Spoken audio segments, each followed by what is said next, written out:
Hello everyone, welcome to market news room and good evening.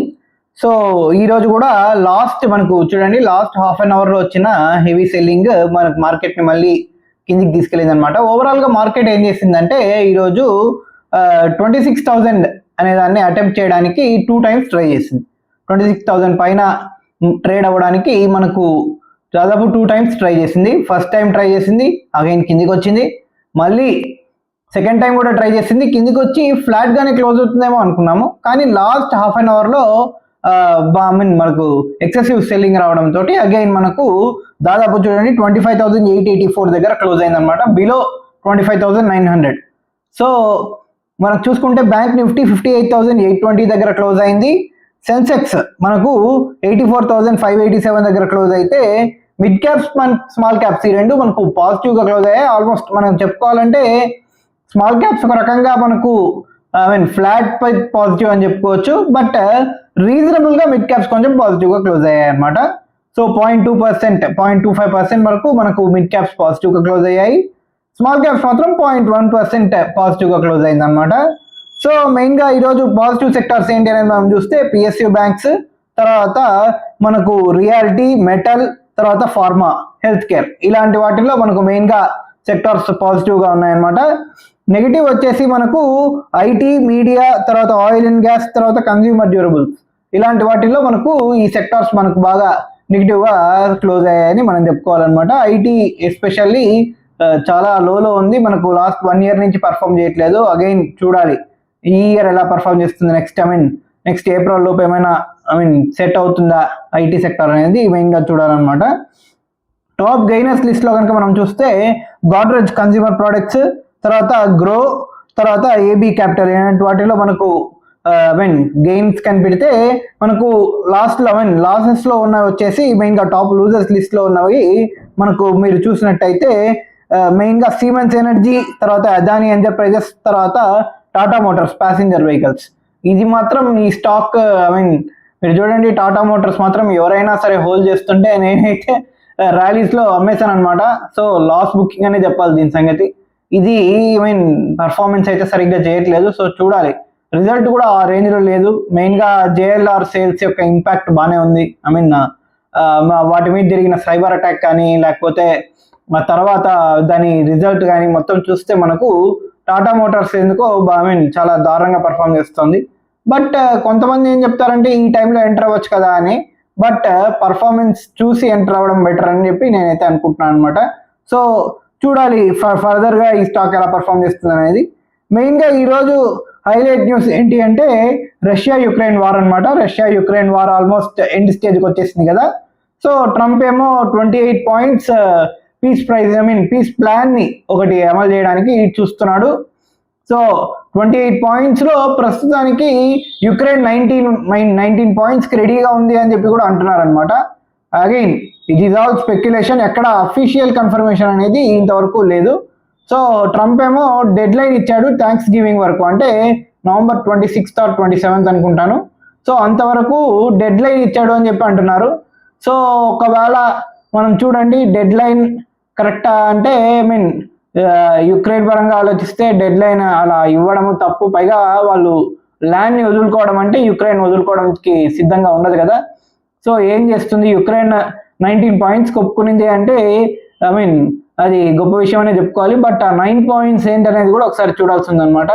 So ఏం జరుగుతుంది ఏంటి అనేది లెట్స్ సీ అని చెప్పి అనుకోవాలి మనకు. పైగా ఇంకొక మెయిన్ విషయం ఏంటి అంటే పుతిన్ ఇండియాకి వస్తున్నాడు December 5th. సో మనకు మెయిన్గా ఇండియా రష్యా ట్రేడ్ టాక్స్ కూడా జరుగుతాయి కదా. పైగా మనము ఒక్క రష్యాతోనే కాదు, చాలా కంట్రీస్తో ట్రేడ్ టాక్స్ అనేది కంటిన్యూగా జరుగుతున్నాయి. పైగా మెయిన్గా డిఫెన్స్కి సంబంధించి అగ్రిమెంట్స్ ఉండే ఛాన్స్ ఎక్కువగా ఉంది ఈ పుతిన్ విజిట్లో.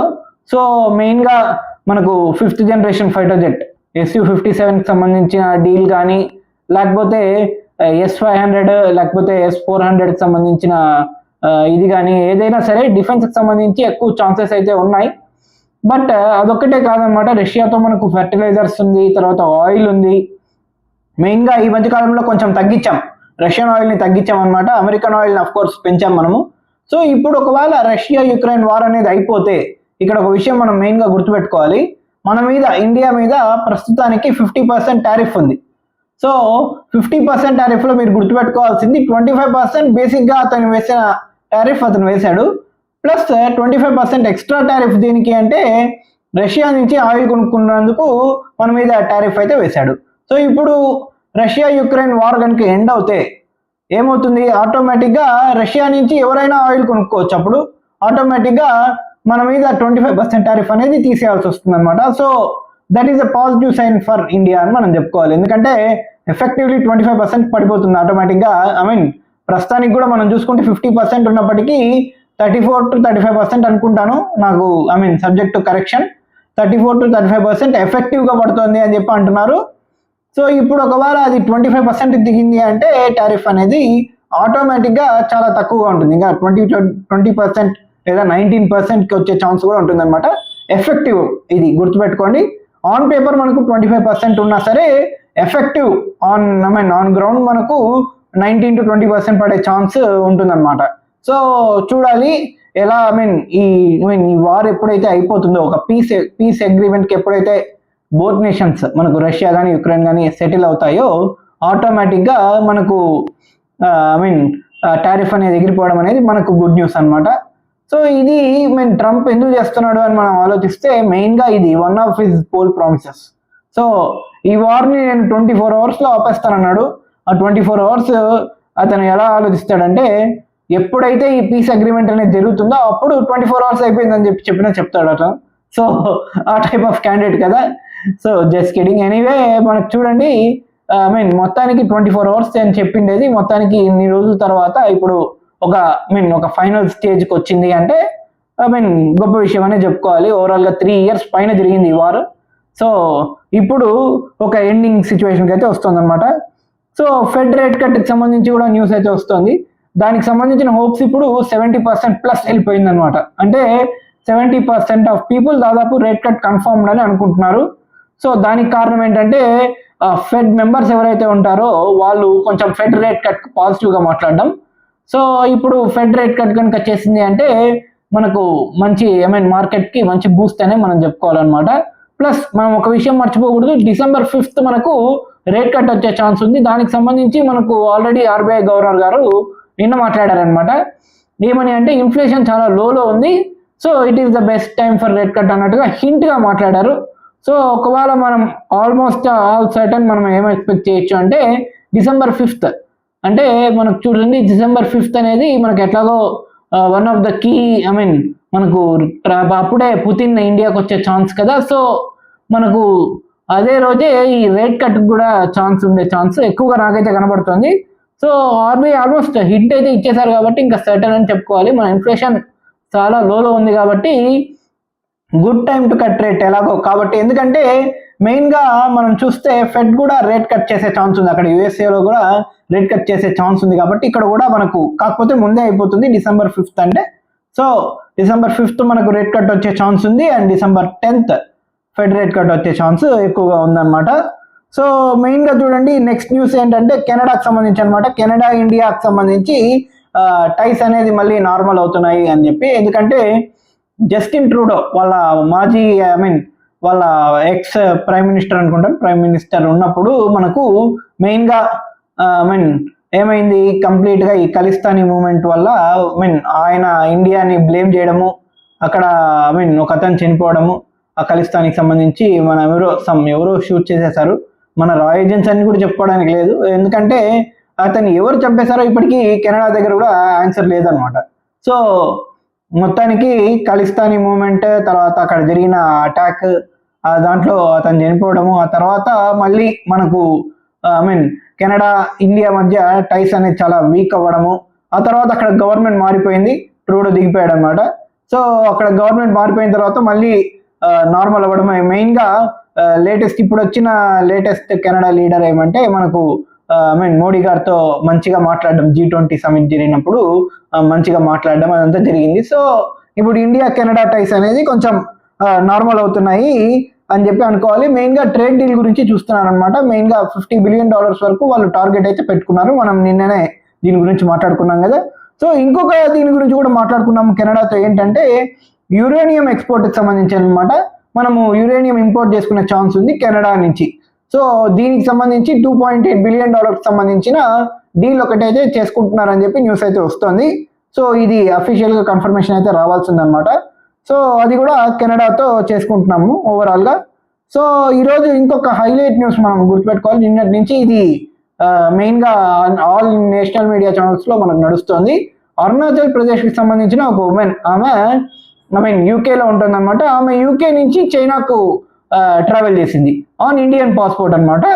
సో ఇక్కడ ఏం జరిగిందంటే అరుణాచల్ ప్రదేశ్ని చైనా గుర్తించదు. బేసికలీ వాళ్ళకు బార్డర్ క్లాషెస్ ఉన్నాయి కాబట్టి వాళ్ళు అరుణాచల్ ప్రదేశ్ మాది అని వాళ్ళు అంటారు, మనం అరుణాచల్ ప్రదేశ్ మీదే అవుతుంది మాదని మనం అంటాము. సో వాళ్ళు గుర్తించారు. సో ఆమె అరుణాచల్ ప్రదేశ్కి సంబంధించిన ఉమెన్ కావడంతో వాళ్ళు ఆమెను డిటైన్ చేశారు ఎయిర్పోర్ట్లో. సో వెంటనే మన ఎంబసీ అంతా రియాక్ట్ అయిందనమాట. సో 18 hours వరకు వాళ్ళు డిటైన్ చేశారని చెప్పి న్యూస్ అయితే వస్తుంది. సో తర్వాత ఆమెను ఇండియన్ ఎంబసీ హ్యాండ్ ఓవర్ చేసుకొని కంప్లీట్గా ఆమె మేబీ రిటర్న్ వచ్చిందో మరి లేకపోతే దానికి సంబంధించిన ఫర్దర్ ఇది లేదనమాట. ఆమె ఇండియన్ ఎంబసీ అయితే సేవ్ చేసిందని చెప్పి చెప్తున్నారు. సో ఇప్పుడు ఏం జరుగుతుందంటే ఇప్పుడు వాళ్ళు చైనా వాళ్ళు కూడా మాట్లాడారనమాట. చైనా ఫారిన్ మినిస్టర్ మాట్లాడారంటే మేము గుర్తించము అరుణాచల్ ప్రదేశ్ని ఇండియన్ పార్ట్గా, ఎందుకంటే అరుణాచల్ ప్రదేశ్ మాది అని చెప్పి వాళ్ళు మాట్లాడుతున్నారు అనమాట. దీనికి సంబంధించి ఒక క్లారిటీ రావాలి. ఎందుకంటే ఇప్పుడిప్పుడే చైనాతో మనకు కొంచెం టైస్ అనేది కొంచెం నార్మల్ అవుతున్నాయి, కొంచెం పెరిగాయి అనమాట. దాదాపు 2020 గాల్వాన్ ఇన్సిడెంట్ జరిగిన తర్వాత మనకు మెల్లిమెల్లిగా మనకు లాస్ట్ SCO సమిట్లో మనకు కొంచెం నార్మలైజ్ అయ్యింది అని మనం అనుకున్నాము. సో అగైన్ ఇలా జరగడం వల్ల ఇప్పుడు మళ్ళీ టెన్షన్స్ అనేది రైజ్ అయ్యాయి అనమాట. సో దీన్ని ఎలా హ్యాండిల్ చేస్తుంది అని గవర్నమెంట్ అనేది చూడాలి. ఎందుకంటే వాళ్ళు ఎన్నిసార్లు క్లెయిమ్ చేసినా automatically Arunachal Pradesh is part and parcel of India. So వాళ్ళు ఏం క్లెయిమ్ చేసినా సరే అలా క్లెయిమ్ చేయాలనుకుంటే మనం మరి టిబెట్ రీజియన్ని తర్వాత మెయిన్గా అక్షయ్ చిన్ మీకు గుర్తుండి ఉంటుంది. అక్షయ్ చిన్ని కూడా మనం క్లెయిమ్ చేయొచ్చు, మనం ఆల్రెడీ క్లెయిమ్ చేస్తాము, ఇన్ఫాక్ట్ అది మనది. సో ఆ POKలో ఒక పార్ట్ కూడా చైనా వాళ్ళు తీసుకున్నారు కదా దానికి సంబంధించి. సో ఓవరాల్గా చైనాకు మనకు ఉండే ల్యాండ్ డిస్ప్యూట్ అనేది ఇది నడుస్తూనే ఉంది. సో వీళ్ళకి ఏంటంటే చైనా వాళ్ళకు మనతోనే కాదు దాని చుట్టూ ఉన్న ప్రతి కంట్రీతో కూడా ల్యాండ్ ప్రాబ్లమ్స్ బార్డర్ డిస్ప్యూట్స్ అనేది ఖచ్చితంగా ఉన్నాయి, సీ డిస్ప్యూట్స్ కూడా ఉన్నాయి అనమాట. సో ఏం జరుగుతుంది ఏంటి అనేది మెయిన్గా చూడాలి. ఇది ఎలా టర్న్అవుట్ అవుతుంది అనేది మెయిన్గా అబ్జర్వ్ చేయాలన్నమాట. మనకు ట్రేడ్కి సంబంధించి ఎలా ఇంపాక్ట్ రాకపోయినా డిప్లొమాటిక్ వేలో కొంచెం చాలా ప్రెషర్స్ అయితే ఉంటాయన్నమాట. చూడాలి ఎలా జరుగుతుంది ఏంటి అనేది.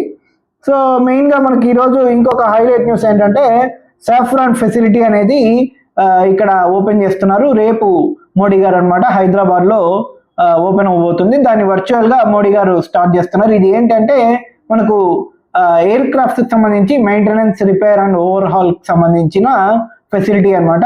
ఇక్కడ అది ఓపెన్ అవ్వబోతోంది. సో ఇది ఒక మంచి మన ఏరోస్పేస్కి సంబంధించిన దీంట్లో మెయిన్గా ఈ సెక్టార్లో మనకు బూస్ట్ అనమాట. ఇది ఇక్కడ ఓపెన్ అవ్వడం అనేది ఓవరాల్గా ఎలా జరుగుతుంది మనకు మంచి ఫర్దర్గా ఫ్యూచర్లో ఇది ఫర్దర్గా మన ఇంజన్ డెవలప్మెంట్ ఏదైతే మనం చేస్తున్నామో AMCA ప్రాజెక్ట్, సో ఆ ప్రాజెక్ట్కి సంబంధించి ఫస్ట్ స్టెప్గా ఇది పనికి వస్తుందా అనేది కూడా మనం చూడాలి. ఎందుకంటే మెయింటైన్, రిపేర్ అండ్ ఓవర్హాల్ ఎప్పుడైతే మన దగ్గర ఉంటుందో ఆటోమేటిక్గా మనకి ఏదైనా ప్రాబ్లమ్స్ వచ్చినప్పుడు రిపేరింగ్ చాలా ఫాస్ట్గా జరిగిపోయే ఛాన్స్ ఉంటుంది అనమాట. సో ఇది గుడ్ న్యూస్ అని మనం చెప్పుకోవాలన్నమాట. సో మెయిన్గా ఇంకొక న్యూస్ ఏంటి అంటే మనం చూడండి ఇక్కడ రూపీ మన ఇండియన్ రూపీ ఏదైతే ఉందో ఇది డాలర్తో పోలిస్తే 89.22 దగ్గరికి వచ్చేసింది. 89.2 యాక్చువల్గా మీకు గుర్తుంటే 89.6 వరకు వెళ్ళిపోయింది. సో అగైన్ అక్కడ నుంచి కరెక్ట్ అయ్యి కొంచెం 89.2 దగ్గరికి వచ్చింది అనమాట. ఖచ్చితంగా 90 టచ్ చేస్తుంది అని చెప్పి అంటున్నారు. సో చూడాలి ఏం జరుగుతుంది ఏంటి అనేది. ఇది కొంచెం నెగిటివ్ అని చెప్తాను మార్కెట్కి, ఎందుకంటే రూపీ కొంత ఒకవేళ వీక్నెస్ అయ్యి కొంచెం డౌన్ సైడ్ అయినా కూడా ఎక్స్పోర్టర్స్కి మంచిదనే మనం చెప్పుకోవాలి. బట్ అండర్ కండిషన్ ఎంతవరకు కొంతవరకు అనమాట. మెయిన్గా మన ఇంపోర్ట్ కాస్ట్ కూడా అప్పుడు పెరిగిపోతుంది ఆటోమేటిక్గా. 89.2 దగ్గరికి వెళ్ళిపోయింది కాబట్టి కొంచెం RBI స్టెప్స్ తీసుకుంటుందా దాన్ని కొంచెం కంట్రోల్ చేయడానికి అనేది మెయిన్గా మనం చూడాల్సి ఉంటుంది.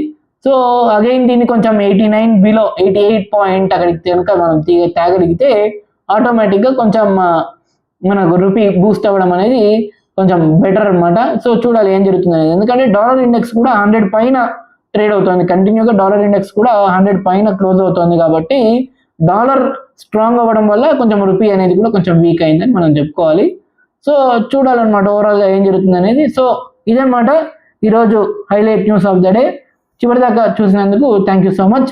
మా కంటెంట్ మీకు నచ్చినట్టయితే లైక్, షేర్ చేసి సబ్స్క్రైబ్ చేయండి. మళ్ళీ రేపు మార్కెట్ అనాలిసిస్ వీడియోలో మళ్ళీ కలుద్దాం. Until then take care, bye bye and good night.